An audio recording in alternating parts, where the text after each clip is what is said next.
Todo lo que preguntaba sobre el más allá también es un tema muy complicado. Hay diferentes visiones dependiendo del periodo histórico y dependiendo también de a quién le preguntes, porque no creo que pensaran lo mismo del más allá un aristócrata de la época de Homero, ¿no?,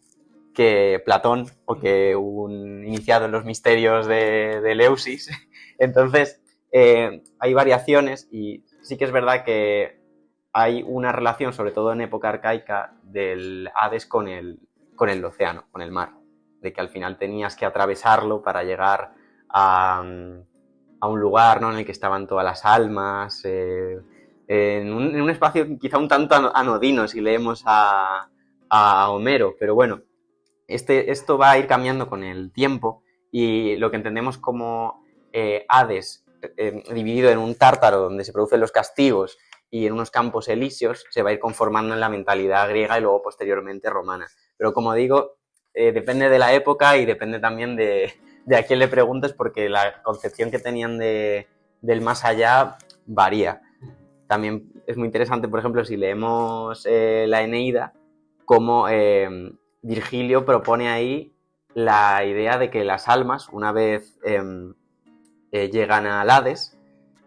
al pasar un periodo de tiempo, vuelven otra vez a la tierra, ¿no?, al mundo terrenal, ¿no? Entonces es interesante cómo hay varias posiciones y varias cosmovisiones de lo que es el más allá. Bueno, al final hay ciertas concomitancias, pero obviamente también hay diferencias. Y sobre todo, en el caso de los funerales de los emperadores romanos, hay una diferencia muy clave que, bueno, a partir de hacer la procesión, que es un acto totalmente público, hay que tenerlo en cuenta porque al final estamos hablando de una divinidad, es decir, como es el emperador, y al final pues toda la población tiene que estar en esa procesión y estar viéndola y estar pendiente de su desarrollo, tanto para el caso de los emperadores romanos como élites,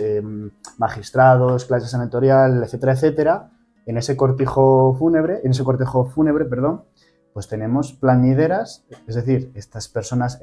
que se mesan los cabellos, que lloran, incluso eran contratadas, es decir, ya no solo que pudiesen llorar a su difunto, sino que era gente que igual no lo conocía y que estaba especializada en eso. A partir también, pues, tenemos músicos, etcétera, etcétera, toda esa pompa, sobre todo va a ser muy, digamos, muy ostentosa para el caso de los emperadores romanos. Posteriormente, de esta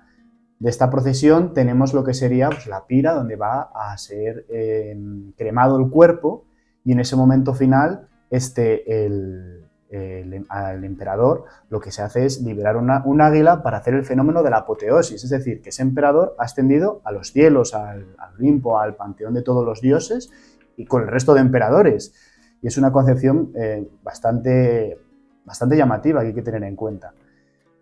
Bueno, digamos que para las poblaciones más humildes casi no tenía una representación a nivel social,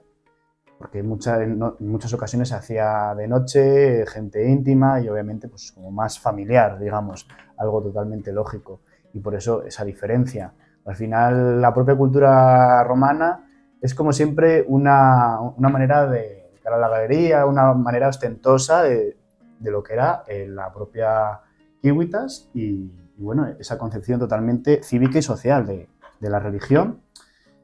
que es algo llamativo e interesante. Lo que comentabas además de esa concepción del más allá, en el mundo romano es todavía mucho más difuso, porque claro, sí, tenemos esa influencia griega, pero ese juicio que tenemos al final, que aparece en Minos y otros personajes de la mitología griega, en el mundo romano se le hace alusión, pero mucho más adelante, pero esa concepción de juicio de moralidad no la tenemos hasta pues, el desarrollo de cultos mistéricos como con Mitra o, por ejemplo, ya luego con el cristianismo. Y es un dato muy, muy relevante porque eso, con Homero tenemos ese más allá, ese Hades, que es casi como una concepción, como una parte terrenal, pero un mundo de las sombras y la representación terrenal.